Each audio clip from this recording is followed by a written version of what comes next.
Hello अस्सलाम वालेकुम।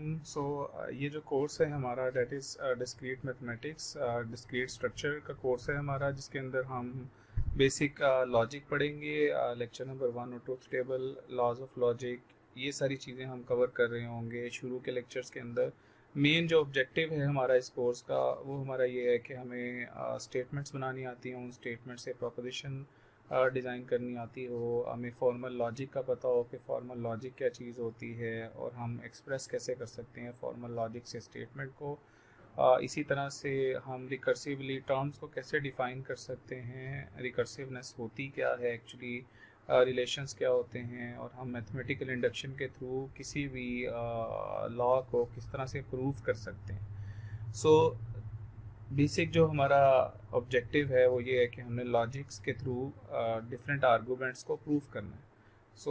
हमारी जो स्किल है उन लॉजिक्स को किसी आर्गूमेंट के थ्रू प्रूव करने की, उस स्किल को इन्हेंस करने के लिए हम बेसिकली डिस्क्रीट स्ट्रक्चर का कोर्स पढ़ेंगे। ये हमारी रिकमेंडेड बुक्स हैं, ये हैंडआउट्स भी आपको मिल जाएंगे, आपने उसको फॉलो करना है। मेन जो टॉपिक हैं उसमें लॉजिक है, set and operation on sets है, रिलेशंस एंड देयर प्रॉपर्टीज़ है, फंक्शंस हैं, sequences and series, recurrence relations, mathematical induction, loop invariant. ये जो मैथमेटिकल इंडक्शन, लूप इनवेरिएंट और लूप इनवेरिएंट्स हैं, ये बेसिकली यूज़ होते हैं लॉस को प्रूव करने के लिए। और उसके बाद कॉम्बिनेटोरिक्स आ जाएगा और प्रोबेबिलिटी और ग्राफ एंट्रीज आ जाएगा। मिड से पहले हम बेसिकली यहाँ तक कवर कर रहे होंगे और मिड के बाद हम उसके बाद की चीज़ें कवर कर रहे होंगे, जिसके अंदर मेन जो हमारा टॉपिक है that is graph entries. What is discrete and what is continuous variable. Basically discrete word खुद ही बता रहा है कि ये डिस्टिंक्ट नंबर्स होते हैं। जिस तरह सेट ऑफ इंटीजर्स अगर लिख दिए जाते हैं 3, -2, -1, 0, 1, 2, ये अलग अलग लिख दिए गए हैं। जब ये अलग लिख दिए गए हैं और यही पॉइंट्स हैं, इन्हीं पॉइंट्स के इर्द गिर्द ही हमने घूमना है, हम इनके बिटवीन कोई पॉइंट नहीं ले सकते। जैसे 3 से 0 के दरमियान में,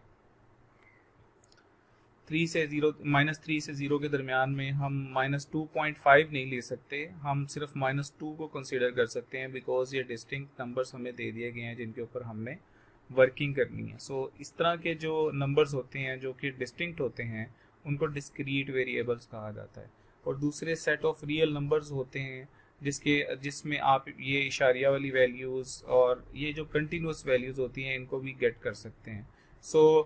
जैसे मैंने बताया आपको कि आपके पास ये नंबर्स पड़े हुए हैं, लेट्स से आपको कहा जाता है कि जी -3 से लेके 3 तक जितने भी नंबर हैं उनका सम निकाल के दे दें।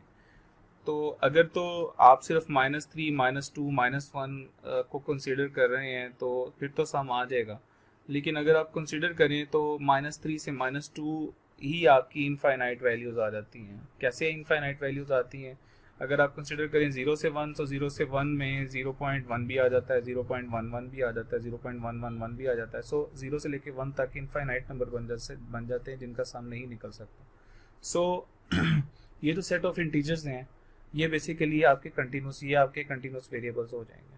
इसी तरह से सेट ऑफ रियल नंबर्स, इसके अंदर भी आपके कंटिन्यूस वेरिएबल्स हो जाएंगे। लेकिन डिस्क्रीट वेरिएबल्स क्या हैं? Discrete variables basically distinct numbers हैं जो कि जिसका कोई ग्राफ नहीं है, लेकिन टूटा हुआ ग्राफ जिसको कहते हैं ना, कि उसमें सिर्फ पॉइंट्स हैं जो कि डिस्टिंक्ट पॉइंट्स हैं, उसको बेसिकली इस सब्जेक्ट को डिस्क्रीट मैथमेटिक्स कहते हैं।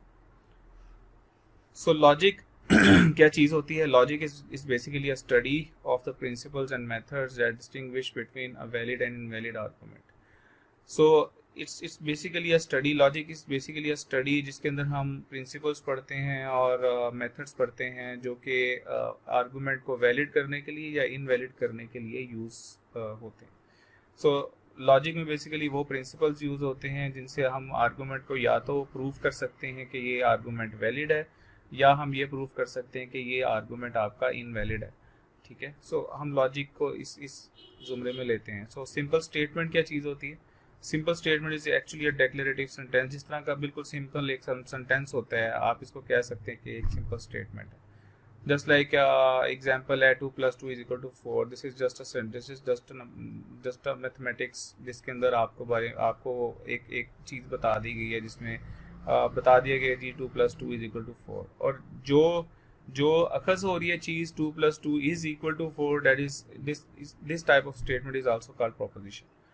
ठीक है. सो for example it is Sunday today. ठीक है. So it is just a sentence, you can call it a simple statement. So if a proposition is true, we say that it has a truth value of true. So हम जो भी argument देखेंगे, हम ये proposition में check करेंगे कि अच्छा यार सिर्फ ये ट्रू है या फॉल्स है. हम ट्रू या फॉल्स में चेक करेंगे, हम ये इसके इर्द गिर्द कहीं पे नहीं होंगे, हम मूव कर रहे होंगे. सिर्फ जैसे grass is green, so grass is green is a proposition, is true और false? It's true. 4 + 2 = 6, this is true. 4 + 2 = 7, this is false. So there are 4 fingers in a hand. This is false, right? Close the door. This is not a proposition. ये कोई proposition नहीं है, क्योंकि मैं ये नहीं कह सकता कि close the door में आंसर true है या false है. X is greater than 2. Now X is greater than 2 है या नहीं है, ये हमें कुछ पता ही नहीं है. So this is not a proposition. He is very rich. So he is very rich है या नहीं है, ये मुझे proposition में नहीं पता. So ये proposition ही नहीं है. ठीक है जी. So proposition, सिंपल स्टेटमेंट का आपको पता लग गया है, लॉजिक का आपको पता लग गया है कि लॉजिक कहाँ यूज़ होती है, आपको बेसिक डेफिनेशन का पता लग गया है. सो ये देखें, ये ग्राफ है आपका, यहाँ पे आपकी कंटिन्यूस वैल्यूज़ हैं. आप इस तरह से नहीं कर रहे कि पॉइंट्स में वैल्यूज़ ले रहे हैं और आप उसी के अगेंस्ट ही सम निकाल रहे हैं. यहाँ पे आपकी कंटिन्यूस वैल्यूज़ हैं और यहाँ पर आपके पॉइंट्स हैं जिनके ऊपर आपकी वैल्यू आ रही है. नेक्स्ट चीज़ है rule. If the sentence is preceded by other sentences that make the pronoun or variable reference very clear, then the statement is a statement. Then the sentence is a statement. So एक ऐसी statement, एक ऐसा sentence जो basically किसी एक argument को reinforce कर रहा हो, right? सो जब एक आर्गूमेंट को आप किसी स्टेटमेंट के थ्रू या किसी सेंटेंस के थ्रू रीइंफोर्स कर रहे हो, तो वो बेसिकली जो सेंटेंस है वो रूल बन जाता है, right? For example, Bill Gates is an American, he is very rich. So ये वो रूल्स हैं जो बेसिकली आप किसी भी पर्टिकुलर आर्गूमेंट को बिल्ड अप करने के लिए या उसको रीइंफोर्स करने के लिए आप यूज़ करते हैं, राइट?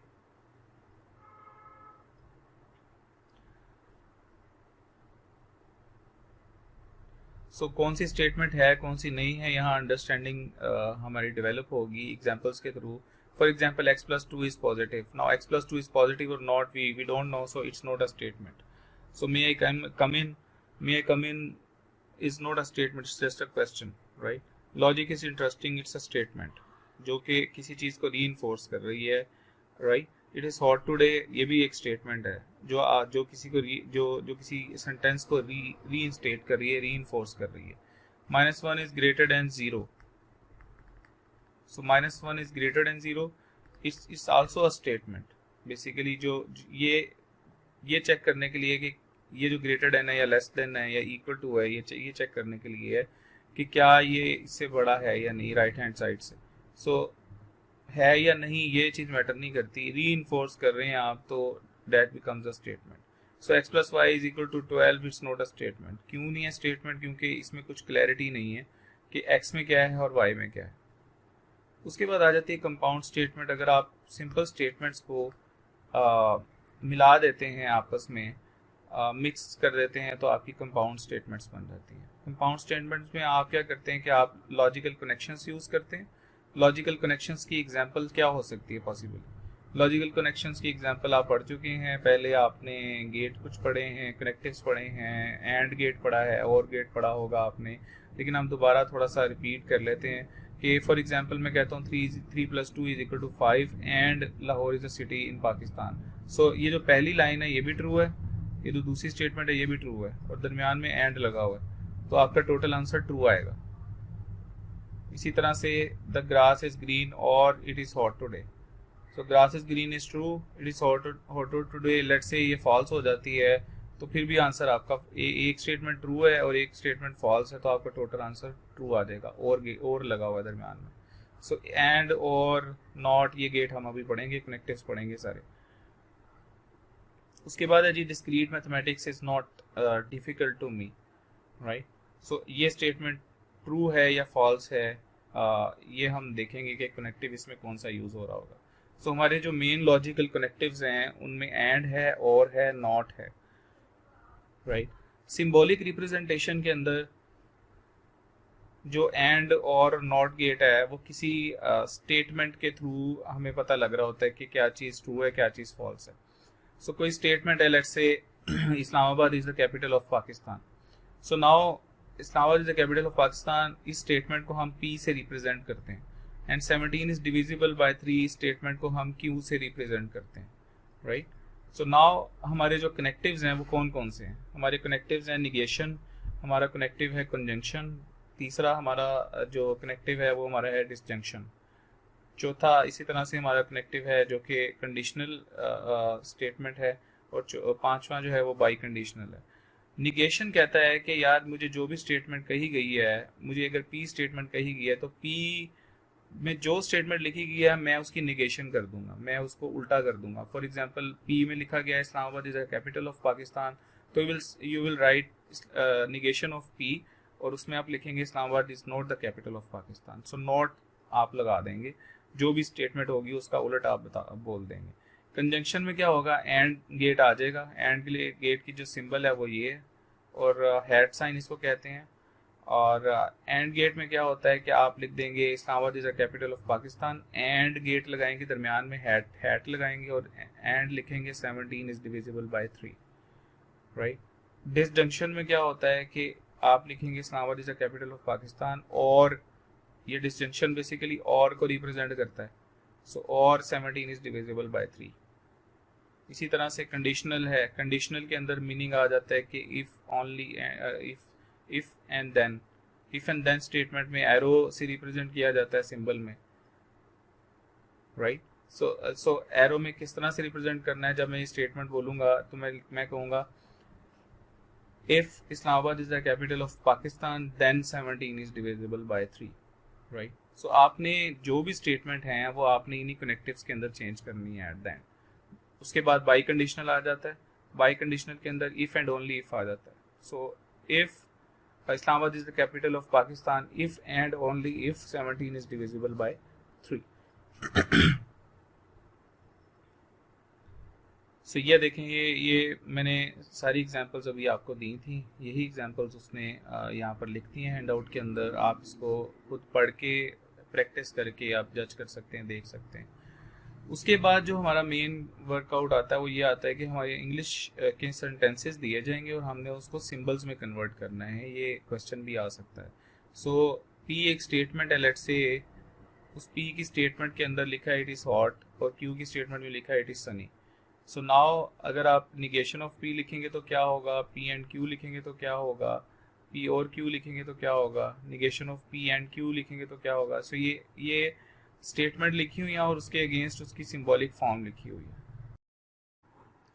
सो जैसे ये यहाँ पे ट्रांसलेट कर रहे हैं हम इंग्लिश टू सिंबल, तो फॉर एग्जांपल आपके पास ये एक स्टेटमेंट है it is hot and it is Sunny, और इट इज़ हॉट को आपने Q में डाल दिया और इट इज़ सनी को आपने Q में डाल दिया, और इट इज़ हॉट को आपने P में डाल दिया। सो नाउ अगर निगेशन ऑफ P आपसे मांगा जाएगा पेपर में, तो आपने निगेशन ऑफ P में बेसिकली P स्टेटमेंट का उल्ट देना है statement. So for example P statement चल रही है इट इज़ हॉट, तो निगेशन ऑफ P में आप लिखेंगे it is not hot, right. इसी तरह से P एंड Q में लिखेंगे आप it is hot and it is Sunny, it is hot and Sunny. ये देखें एग्जांपल। इसी तरह से P और Q में आपने और अंदर लिख देना है, निगेशन ऑफ P में आपने लिखना है इट इज़ नॉट हॉट, और एंड Q में लिखना है but Sunny, right. So negation of P and negation of Q, so it is neither hot nor Sunny, right. इसी तरह से एक और एग्जांपल है जिसमें H है, W है और S स्टेटमेंट है। H स्टेटमेंट के अंदर लिखा है कि Zia is wealthy, Zia is healthy. W के अंदर लिखा है ज़िया इज़ वेल्दी, S में लिखा हुआ है ज़िया इज़ वाइज। सो जब आप ट्रांसलेट करेंगे इसको कंपाउंड स्टेटमेंट लेकर, फॉर एग्जांपल आपके पास कंपाउंड प्रोपोजिशन ये लिखी हुई है, आपने उसके अगेंस्ट या तो स्टेटमेंट लिखनी होगी या आपको स्टेटमेंट दे दी जाएगी, आपने उसके अगेंस्ट कंपाउंड ये जो प्रोपोजिशन है ये लिखनी है, right. So for example Zia is healthy and wealthy but not wise. So Jiya is healthy का मतलब है कि ये एच स्टेटमेंट है, फिर लिखा हुआ है एंड वेल्दी, एंड वेल्दी का मतलब ये के दरमियान में एंड गेट है, सो एच एंड डब्ल्यू लिख दिया आपने। उसके बाद आपने फिर दोबारा बट नॉट वाइज लिख दिया है, दैट मीन्स के एंड गेट दोबारा लगेगा, ये एंड गेट दोबारा लगा है, और जिया इज नॉट वाइज तो निगेशन ऑफ एस लग गया, ठीक है। इसी तरह से जिया is not wealthy but he is healthy and wise, so healthy and wise और नॉट वेल्दी है तो निगेशन ऑफ डब्ल्यू लग गया। इसी तरह से जिया is neither healthy wealthy nor wise, तो सारी निगेशन लग गए, दरमियान में एंड गेट लग गया, राइट। सो इसी तरह से ये आपके पास और एग्जांपल्स हैं। सो यहाँ पे फॉर एग्जांपल आपके पास एक स्टेटमेंट एम है जिसमें लिखा है Ali is good in mathematics. C एक और स्टेटमेंट है Ali is a computer science student. So now अगर आप निगेशन ऑफ सी में जाएंगे तो निगेशन ऑफ सी में जाएगा Ali is not a student of computer science, ये देखें, ठीक है जी। उसके बाद सी और एम अगर करेंगे आप तो लिखा जाएगा Ali is a student of computer science और गुड इन मैथमेटिक्स। इसी तरह M and negation of C देखें तो निगेशन ऑफ सी स्टेटमेंट थी कि Ali is student of computer science, so negation of C में आ जाएगा Ali is not a student of computer science, and M gate M साथ लिखी है स्टेटमेंट तो आप लिख देंगे Ali is good in mathematics. So Ali is good in mathematics but not in computer science, not a computer science student. So ये एक methods हैं जो बेसिकली यूज होते हैं स्टेटमेंट से प्रोपोजिशन में कन्वर्ट करने के लिए और प्रोपोजिशन से स्टेटमेंट बनाने के लिए। तो आपको जो क्वेश्चन आएगा इसमें से वो क्वेश्चन इस तरह से आ सकता है कि आपको स्टेटमेंट दे दी जाएगी और आपने वो स्टेटमेंट के अगेंस्ट आपने कंपाउंड प्रोपोजिशन बनानी है या सिंबॉलिक फॉर्म उसकी लिखनी है।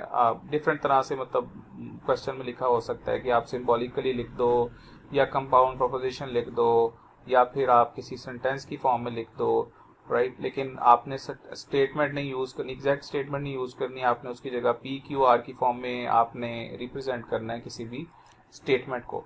तो क्वेश्चन इस तरह से आ सकता है। इससे भी आपने सीखा क्या है, ये अबव जो हमने ये सारा काम किया है इससे आपने सीखा ये है कि बड़ी बड़ी स्टेटमेंट्स होती हैं आप उनको शॉर्ट करके उनमें डिफरेंट कनेक्टिव्स को यूज करते हुए उनको ट्रू फॉल्स किस तरह से कर सकते हैं। आप ये कैसे देख सकते हैं कि आप बड़ी स्टेटमेंट्स को शॉर्ट करके और उनका एनालिसिस करना आपके लिए थोड़ा सा इजी हो जाए। सो उन्हीं के एनालिसिस के लिए बेसिकली बहुत ही एक कन्वीनियंट मेथड है जो कि यूज होता है, उसको कहते हैं ट्रूथ टेबल। शायद आपने इसका नाम भी सुना हो। Truth table basically compound propositions को देखने के लिए कि क्या ये ट्रू हैं या फॉल्स हैं, हम बेसिकली ट्रूथ टेबल यूज करते हैं। सो कंपाउंड प्रोपोजिशन जैसे ये बहुत बड़ी स्टेटमेंट लिखी है, कंपाउंड प्रोपोजिशन लिखी हुई है, लेकिन हमें ये नहीं पता लग रहा कि अच्छा यार ये ट्रू है या फॉल्स है। सो 3 वेरिएबल्स हैं, सो 3 वेरिएबल्स के अगेंस्ट क्या ये पॉसिबली ट्रू है या फॉल्स है, इसका पूरा ट्रूथ टेबल बनेगा।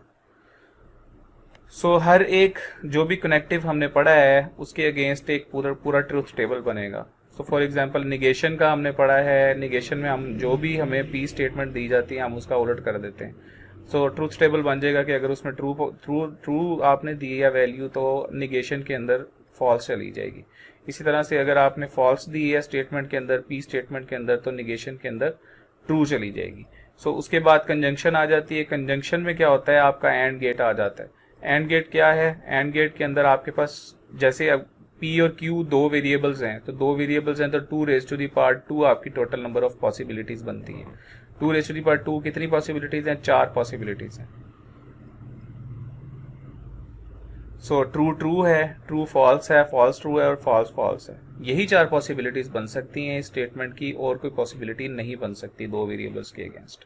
सो जब भी कभी आपको बताया गया हो कि इतने नंबर ऑफ वेरिएबल्स हैं और आपने बताना है कि जी कितने नंबर ऑफ पॉसिबिलिटीज बनेंगी, तो क्वेश्चन ये आ सकता है कि जी बताएं कि लेट्स से 4 वेरिएबल्स हैं आपके पी क्यू आर एस, जिसके अंदर वैल्यू या तो ट्रू हो सकती है या फॉल्स हो सकती है, तो आपकी total number of truth table के अंदर पॉसिबिलिटीज क्या बनेंगी? तो वो जो टोटल नंबर ऑफ पॉसिबिलिटीज बनेंगी वो बनेंगी 2⁴। सो 4 का मतलब ये कि 4 वेरिएबल्स आपने यूज किए हैं। सो 2⁴ is 16। So total number of जो रोज बन जाएंगी यहाँ पर वो 16 रोज बन जाएंगी। सो फॉर एग्जांपल आपने अभी आपके पास स्टेटमेंट्स हैं पी और क्यू, तो आपने दो पॉसिबिलिटीज के अगेंस्ट, दो स्टेटमेंट्स के अगेंस्ट 4 पॉसिबिलिटीज आपने डेवलप कर ली। सो यहाँ पे जब 4 पॉसिबिलिटीज आपके पास डेवलप हो गई हैं, अब आपने उसका ट्रूथ टेबल बनाना है। सो कंजंक्शन के अंदर क्या होता है कि आंसर ट्रू तभी आएगा जब पी और क्यू दोनों ट्रू होंगे, ठीक है। सो आंसर में ये देखें, ये ट्रू तभी आ रहा है जब ये दोनों पी और क्यू स्टेटमेंट्स ट्रू हैं, राइट। इसी तरह से डिसजंक्शन है, इंक्लूसिव और भी कहते हैं इसको। इसमें क्या होता है, इसके ट्रूथ टेबल में हमेशा आंसर आपका ट्रू आता है तब तक जब तक कि एक भी पॉसिबल स्टेटमेंट अगर आपकी ट्रू हो गई है तो आपका टोटल आंसर ट्रू आ जाता है।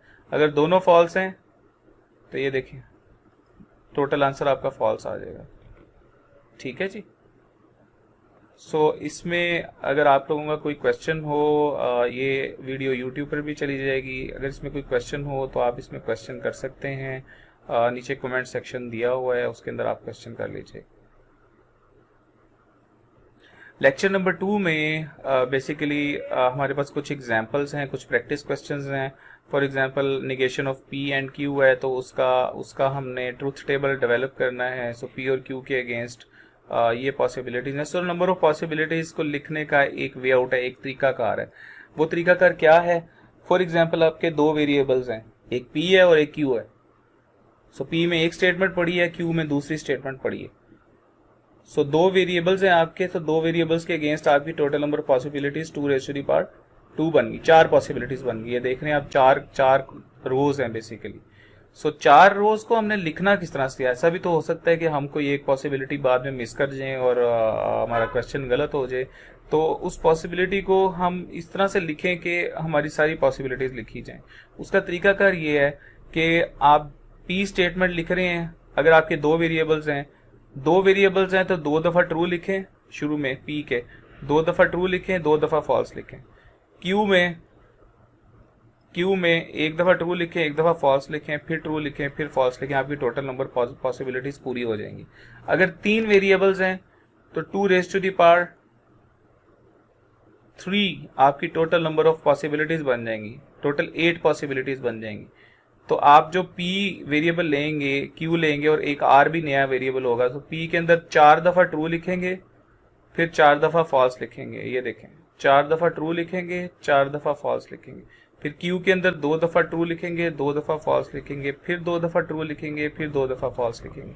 फिर R में 1 दफा ट्रू, फिर 1 दफा फॉल्स, 1 दफा ट्रू, 1 दफा फॉल्स, फिर इसी तरह से 1 दफा ट्रू, 1 दफा फॉल्स, फिर 1 दफा ट्रू, फिर 1 दफा फॉल्स। तो आपकी total number of possibilities against 3 variables आपकी पूरी हो जाएंगी, राइट। तो आपका बाकी काम इजी है। आप मतलब आपने निगेशन ऑफ P निकालना है, तो P के अंदर जो लिखा है आप उसका उलट लिखते जा रहे हैं।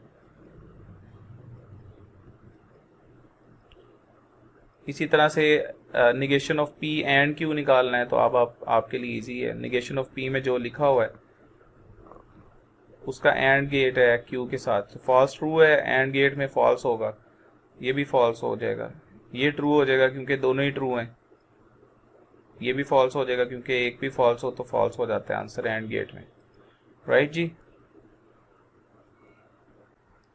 ये 3 वेरिएबल्स की एक एग्जांपल देखें जिसके अंदर आपके पास टोटल जो पॉसिबिलिटीज़ हैं वो 8 पॉसिबिलिटीज़ बन रही हैं। आप देख रहे होंगे कि 8 आपकी रोज हैं, जिसके अंदर से P स्टेटमेंट के अंदर 4 ट्रू लिख दिए पहले, फिर 4 फॉल्स लिख दिए, फिर Q के अंदर 2 दफा ट्रू, 2 दफा फॉल्स, 2 दफा ट्रू, फिर 2 दफा फॉल्स, फिर R स्टेटमेंट के अंदर 1 दफा ट्रू, फिर 1 दफा फॉल्स, फिर 1 दफा ट्रू, 1 दफा फॉल्स, इस तरह से आपने लिख दिया। नाउ ये आपके पास ये सेकंड वाली स्टेटमेंट पड़ी हुई है, इसके अंदर आप पहले नेगेशन ऑफ R निकालेंगे। फिर आप जैसे मैथमेटिक्स में करते हैं कि जो ब्रैकेट्स होती हैं वो पहले सॉल्व होती हैं, सो क्यू और निगेशन ऑफ आर निकालेंगे। सो निगेशन ऑफ आर जब निकालेंगे तो जो भी स्टेटमेंट यहाँ पे लिखी हुई है आप देख रहे हैं कि इसका उलट लिखा जाएगा यहाँ पर, राइट। सो ये आप अपने पास प्रैक्टिस जितना ज़्यादा करोगे उतने अच्छे नंबर आ जाएंगे। उसके बाद से क्यू और निगेशन ऑफ आर आपने निकाला है according to the statement. So Q और निगेशन, और का मतलब ये है कि अगर एक भी ट्रू हो गया तो टोटल आंसर ट्रू आएगा। सो क्यू में आपके ट्रू पड़ा हुआ है, आपका आंसर ट्रू आ गया। क्यू में आंसर ट्रू पड़ा हुआ है, आपका आंसर ट्रू आ गया। फॉल्स पड़ा हुआ है तो आपने देखना है कि दूसरा ट्रू है या नहीं है। सो दूसरा भी फॉल्स है तो टोटल आंसर आपका फॉल्स आ गया। सो क्यू में फॉल्स है और निगेशन ऑफ आर में ट्रू है तो आपका आंसर ट्रू आ गया। इसी तरह से क्यू में ट्रू है तो आपका आंसर ट्रू आ गया। मतलब एक भी अगर आपकी स्टेटमेंट अगर ट्रू हो गई तो और गेट के अंदर आपका आंसर ट्रू आएगा। फिर आपने निगेशन ऑफ पी निकाला according to the statement. Negation of P निकालने के बाद आपने ओवरऑल ये आंसर निकाला। आई होप कि आप अपने पास पेज पे इसको ड्रॉ करोगे, प्रैक्टिस करोगे खुद without looking into this answer. ये पहले से बना हुआ ट्रुथ टेबल है, आपने अपने पास कागज पे ड्रॉ करना है। उसके बाद आप इसको यहाँ से टैली कर लो और चेक कर लो कि आप को ट्रुथ टेबल की कितनी प्रैक्टिस हो गई है। इसी तरह से ये थर्ड एग्जाम्पल है एक, इसमें भी पहले आप P और Q है आपके पास, तो आपके पास अगेन 4 पॉसिबिलिटीज बनेंगी क्योंकि आपका तीसरा कोई वेरिएबल नहीं है। सो P और Q निकालेंगे और P एंड Q निकालेंगे। फिर आप negation of P and Q निकालेंगे और फिर P और Q और इन ये जो दूसरी स्टेटमेंट बनेगी इसके दरमियान में एंड गेट आ जाएगा। सो एंड गेट में अगर दोनों ट्रू होंगे तो ही ट्रू आंसर आएगा। सो इसकी भी प्रैक्टिस आप करें कि ये आपसे बहुत ज़्यादा प्रैक्टिस मांगेगा। ये आप कागज़ पे जब तक प्रैक्टिस नहीं करेंगे आपको समझ नहीं आएगी। उसके बाद we have another gate that is called exclusive or gate. Exclusive or gate को एक्स और गेट भी कहते हैं और इसको रिप्रेजेंट करते हैं, ये इसकी सिंबल है। और इसका जो ट्रुथ टेबल है वो भी सेपरेट यहाँ पर बना हुआ है, जिस तरह से और गेट का बना है, एंड गेट का बना है और आपके पास नोट गेट का बना है। इसी तरह से एक्सक्लूसिव और गेट का भी ये ट्रुथ टेबल बना हुआ है। एक्सक्लूसिव और गेट क्या कहता है? ये कहता है कि यार जब ही मेरी P स्टेटमेंट Q स्टेटमेंट से डिफरेंट होगी तो मेरा आंसर जो एक्सक्लूसिव और गेट का है वो ट्रू आएगा। ये देखें, अगर P स्टेटमेंट में ट्रू है और Q स्टेटमेंट में फॉल्स है तो ये दोनों स्टेटमेंट आपस में एक दूसरे से डिफरेंट हैं। जब ये डिफरेंट हैं तो आपका टोटल आंसर ट्रू आ रहा है, आउटकम जो आ रहा है वो ट्रू आ रहा है। इसी तरह से पहला फॉल्स है, दूसरा ट्रू है, ये दोनों भी डिफरेंट है तो इस आंसर आपका ट्रू आ रहा है। यहाँ पर आपके दोनों आंसर सेम है तो आपका आंसर फॉल्स आ रहा है। यहाँ पर भी आपके दोनों आंसर सेम है, दोनों जो स्टेटमेंट्स है वो मतलब फॉल्स हैं तो आपका टोटल आंसर भी फॉल्स आ रहा है। सो यहाँ पर आप देख सकते हैं कि आपके पास ये एग्जांपल थी, ये अबव ये जो एग्जांपल थी यही उसने सॉल्व की हुई है, ये वाली। सो आगे चलते हैं। सो ये प्रूफ हम करना चाहते हैं कि जी ये जो P एक्सक्लूसिव और Q है ये बेसिकली इसके इक्विवेलेंट है, ये जो ये स्टेटमेंट लिखी हुई है आगे। सो हमें क्या करना पड़ेगा, हम P एक्सक्लूसिव और Q के अगेंस्ट ये आपकी स्टेटमेंट्स लिखी हैं, ये इसका ट्रूथ टेबल बना हुआ है, राइट। और दो ट्रू हैं, दोनों ट्रू हैं, सेम है तो फॉल्स आंसर आ रहा है, दोनों डिफरेंट है तो आपका आंसर ट्रू आ रहा है। यहाँ पर आप गौर से देखें कि जब आप ये कैलकुलेट करते हैं इसका ट्रूथ टेबल, ये जो प्रोपोजिशन लिखी हुई है कंपाउंड, तो देखें दोनों का आंसर मैच कर रहा है, इन दोनों का, इसका और ऊपर एक्सक्लूसिव और गेट का, राइट। सो ये फॉल्स है, ट्रू है, ट्रू है, फॉल्स है, ट्रू है, ट्रू है और ये नीचे भी फॉल्स है। तो आपका टोटल आंसर जब इस तरह से इक्विवेलेंट आ जाए तो इसका मतलब ये है कि ये इसके इक्विवेलेंट है, मतलब ये यूज कर लो या ये यूज कर लें आप, ये सेम ही बात है, कोई फर्क नहीं है इसमें, ठीक है जी। उसके बाद लॉजिकली इक्विवेलेंस आ जाती है। लॉजिकली इक्विवेलेंस करने का मतलब ये होता है कि ये जो ऊपर एग्जांपल दी है जिस तरह से कि आप लेफ्ट हैंड साइड है इक्विवेलेंट का साइन है, ये जो इक्वल टू का साइन है, इसके ऊपर एक और लाइन लगा दी उन्होंने, ये इक्विवेलेंस का साइन होता है। इसकी एक लेफ्ट हैंड साइड है और एक राइट हैंड साइड है। आपने जैसे मैथमेटिक्स में आप क्वेश्चन करते थे कि लेफ्ट हैंड साइड अगर राइट हैंड साइड के इक्वलेंट आ जाए तो आप कहते हैं कि जी ये दोनों इक्वल हैं, लेकिन इसके यहाँ पर हम कहेंगे कि ये दोनों लॉजिकली इक्विवेलेंट हैं। कोई फ़र्क नहीं है सच, सिर्फ प्रोपोजिशन का फ़र्क है और कोई फ़र्क नहीं है। यहाँ पर लॉजिकल इक्विवेलेंस कैसे आ सकती है? फॉर एग्जांपल आपके पास डबल नेगेशन की एक प्रॉपर्टी है।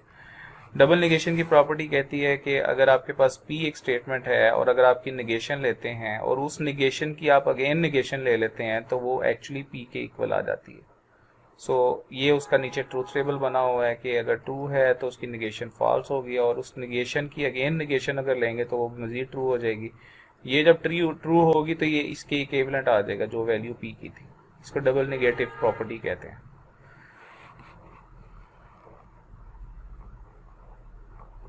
इसके बाद एक और एग्जांपल है जिसमें एक सिंपल फॉर्म दी हुई है कि it is not true that I am not happy.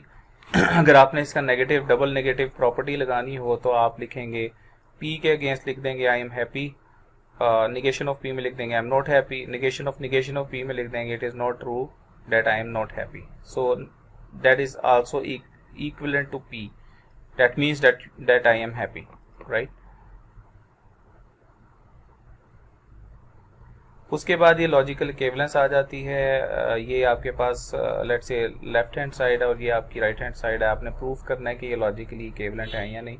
तो यहाँ पर नीचे इसका ट्रूथ टेबल बना हुआ है जिसमें प्रूफ हो रहा है कि ये दोनों इक्विवेलेंट नहीं है। ये देखें, फॉल्स फॉल्स आ रहा है, ट्रू फॉल्स आ रहा है, ट्रू फॉल्स आ रहा है, ट्रू ट्रू आ रहा है। सो ये दोनों लॉजिकली इक्विवेलेंट हैं।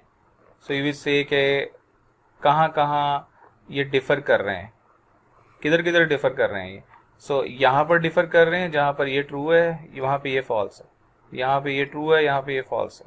सो different truth values in rows two and row 3 ये प्रूफ कर रही है कि लेफ्ट हैंड साइड जो सी है वो राइट हैंड साइड की इक्विवेलेंट नहीं है। आपने कागज़ पे इसको ड्रॉ करना है पूरा और फिर आपने इस यहाँ से टैली कर लेना है अपना आंसर के आपका आंसर टैली कर रहा है या नहीं। उसके बाद डिमॉर्गन्स लॉ आ जाता है। डिमॉर्गन्स लॉ को प्रूफ करने का भी तरीकाकार है, वही ट्रूथ टेबल का तरीकाकार है कि आपके पास लेफ्ट हैंड साइड है और आपके पास यहाँ पे राइट हैंड साइड है।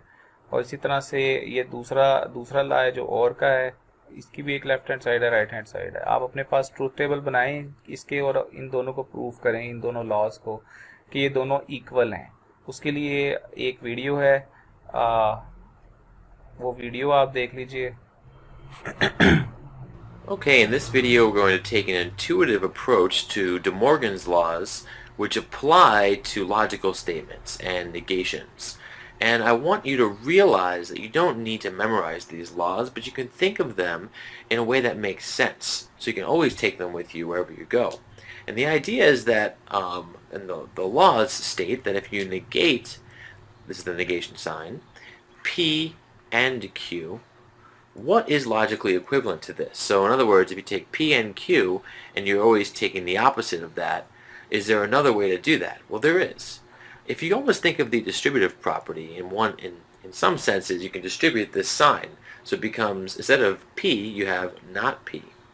When you distribute to the sign, instead of and, you have or. And instead of Q, you have not Q. And these things are logically equivalent. And the idea is that, well, let's say we have a truth table with P and Q, right? So we can have P be true and Q be true. We can have one true and one false, and the reverse, right? Or we can have them both false. Now, if we have P and Q, what's going to happen? Well, the end statement's only true when both items are true. Otherwise, it's false, right? Okay, so it's only true in the first case. Now, what happens if we negate that? So not P and Q. Okay, so that means we have the opposite. So instead of true, we have false. Instead of false, false, and false, we have true, true, and true. And we're saying here that this is also logically equivalent. So not P or not Q. But let's first find not P and then find not Q. So basically now we're going to reverse these signs. So we have false, false, true, and true. I'm just reversing these 1, 2, 3, 4 there. And the same thing with the Q, we're going to reverse them.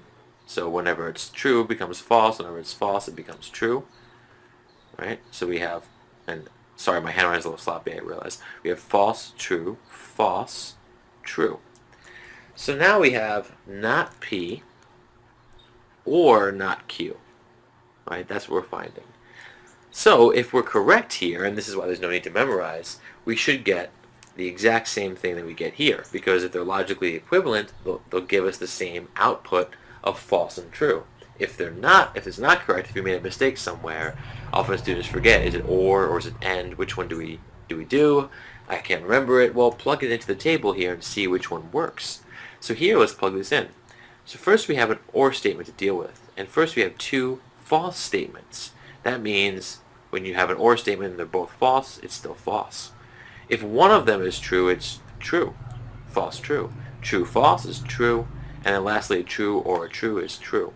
So here we get false and then true, true, true, which is equivalent to this statement right here. So these two things are equal. That's the first part of De Morgan's law. And the second part follows a similar idea.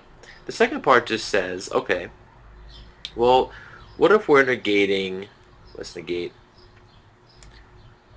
P or Q? What's going to happen? As you might predict, a very similar thing will happen here. We negate P and get not P. We negate the or sign and we get N, then we negate Q and we get not Q.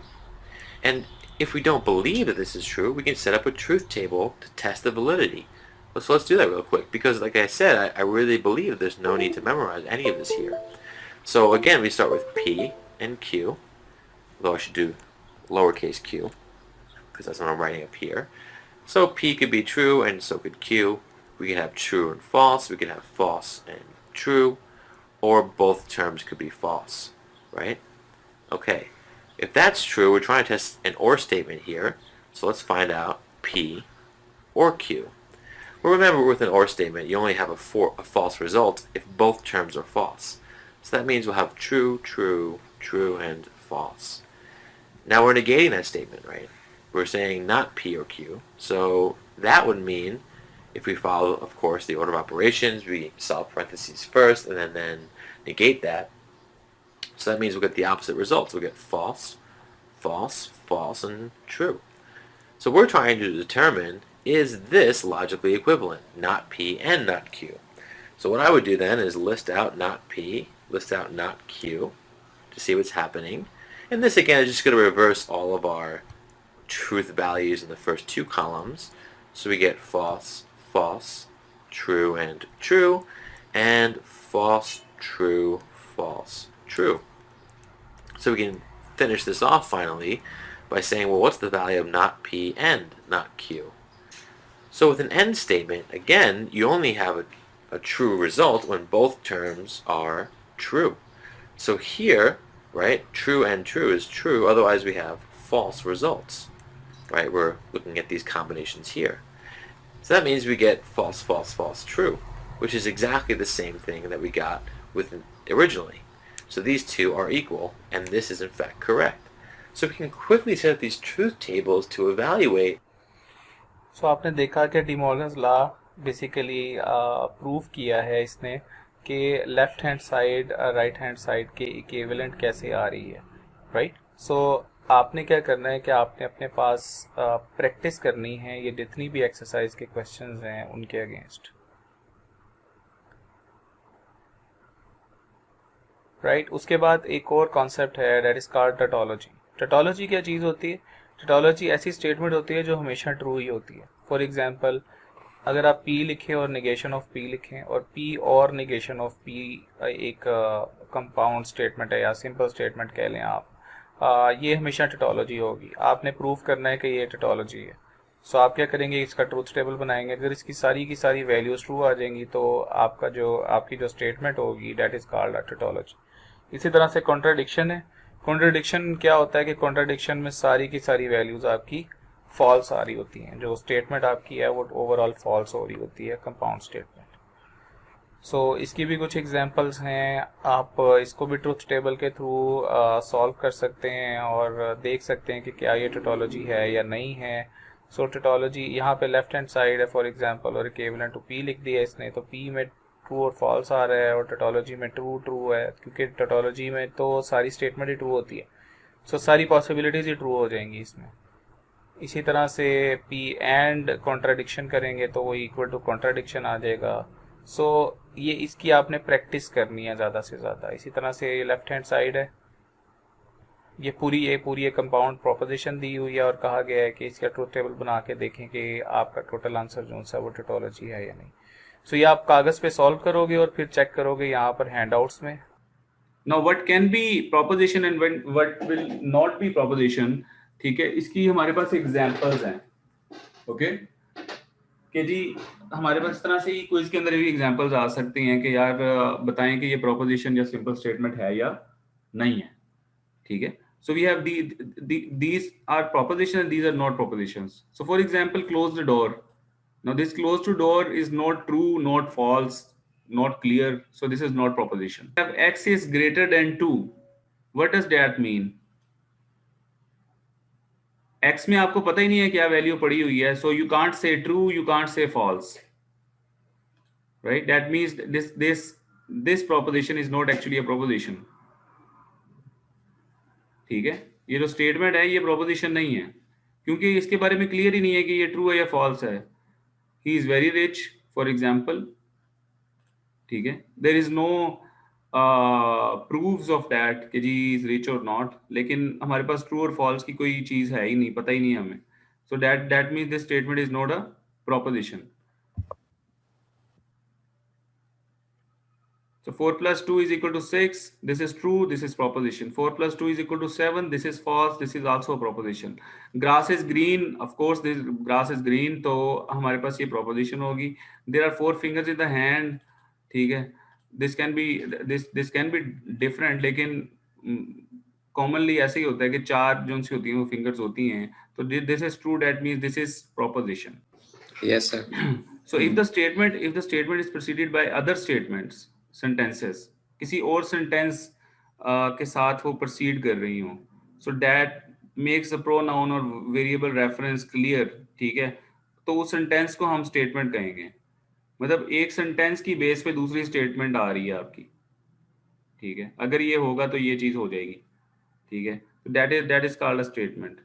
So x is equal to 1, ये एक एग्जांपल है. इसी तरह से x is greater than 2. These are all statements, simple statements जिसको कहते हैं,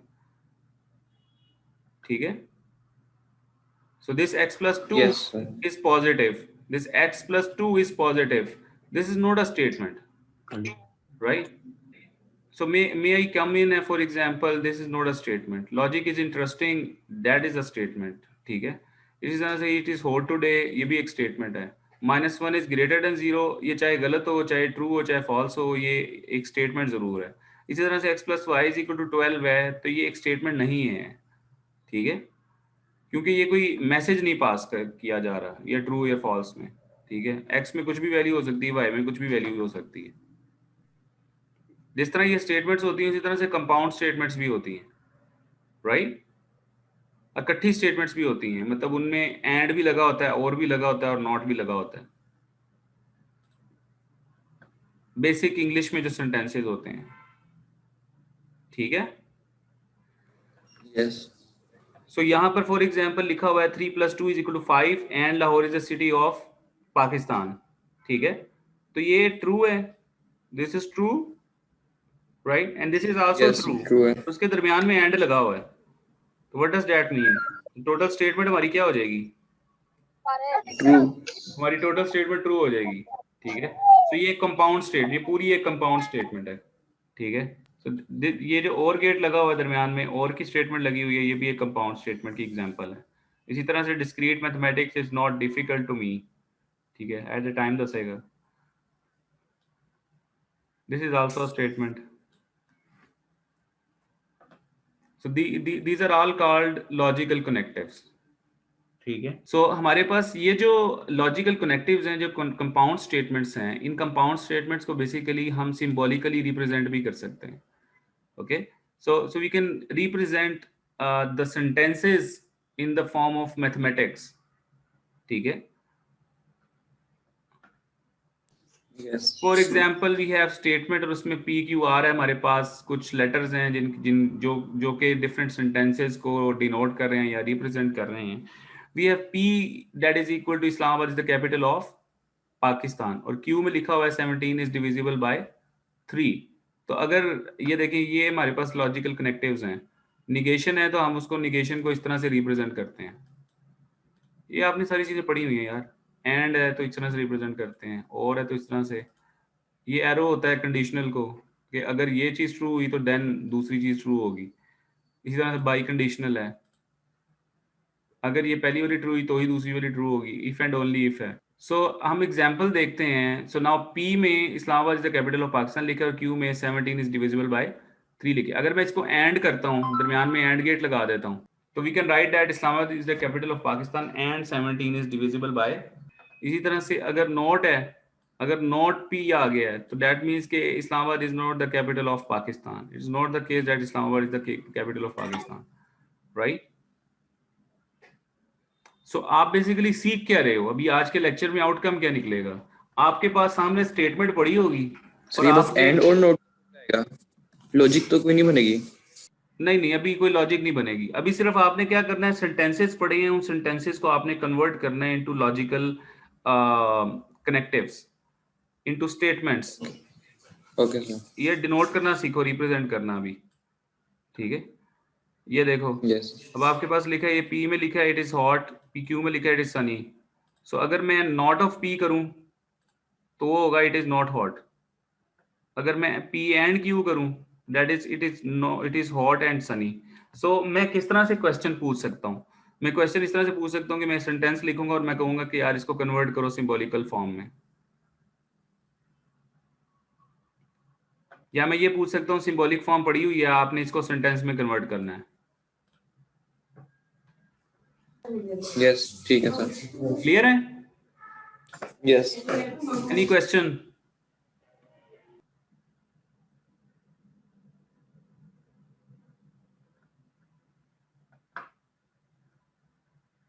कोई क्वेश्चन हो आप लोगों का अभी तक?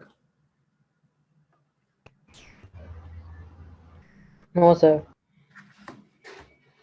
ठीक है जी, I am giving you 1 minute, आप देख लें। मैं ये आपको, ये जो हैंड आउट है, ये भी मैं आप लोगों को सेंड कर देता हूँ।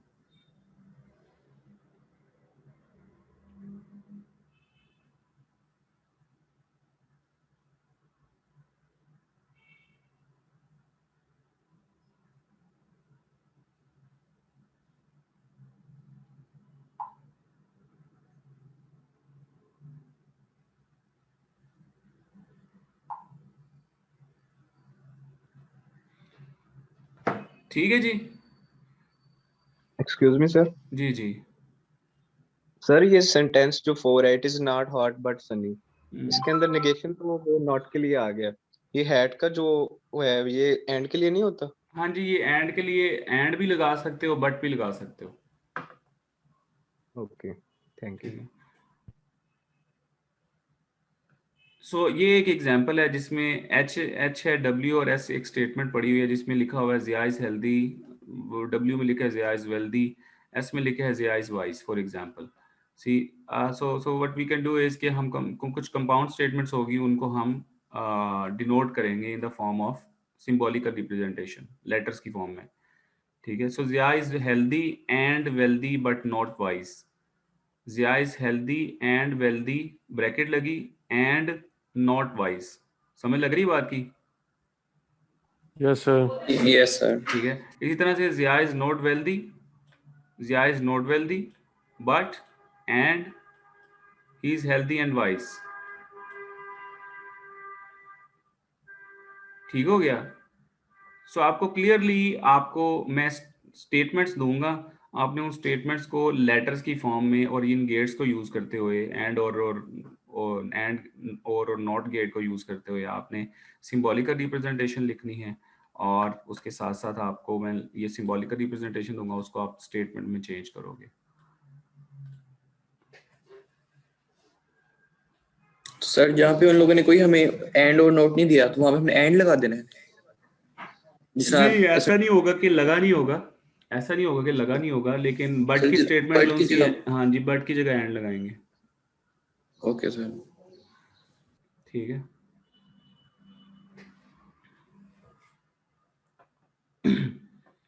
सो ये जो हैंडआउट्स हैं, काइंडली ज़रा थोड़ा सा ये देख लें ओपन करके। मैंने उनको बता दिए है। आप सर्च भी कर सकते हो, MTH202 सर्च करो, MTH202 और आगे हैंडआउट्स लिख दो। PDF में लिखोगे, ये PDF में डाउनलोड हो जाएंगे, डाउनलोड होके आप इसको ओपन कर सकते हो। ठीक है, मैंने ये हैंडआउट से शुरू करवाए हुए हैं।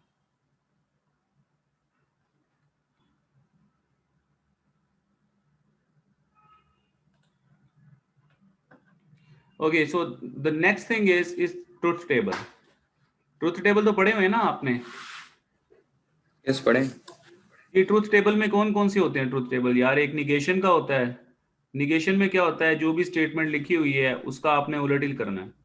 अगर ट्रू है तो उसको फॉल्स कर नॉट दोगे, गेट। फॉल्स है तो उसको ट्रू कर दोगे।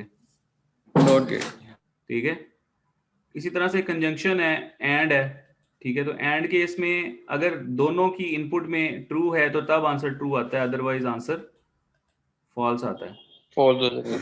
ठीक है, ये एंड गेट था, कंजंक्शन भी कहते हैं इसको। इसी तरह से ये डिसजंक्शन है और इंक्लूसिव और गेट है। तो ये यहाँ पर और का सिंबल ये है। ठीक है, और यहाँ पर ये ट्रू तब तक होगा जब तक किसी एक में भी ट्रू आ जाएगा तो ट्रू होगा, दोनों फॉल्स होंगे तो आंसर फॉल्स आ जाएगा। सही इंक्लूसिव। यस। हाँ जी, ये और गेट है।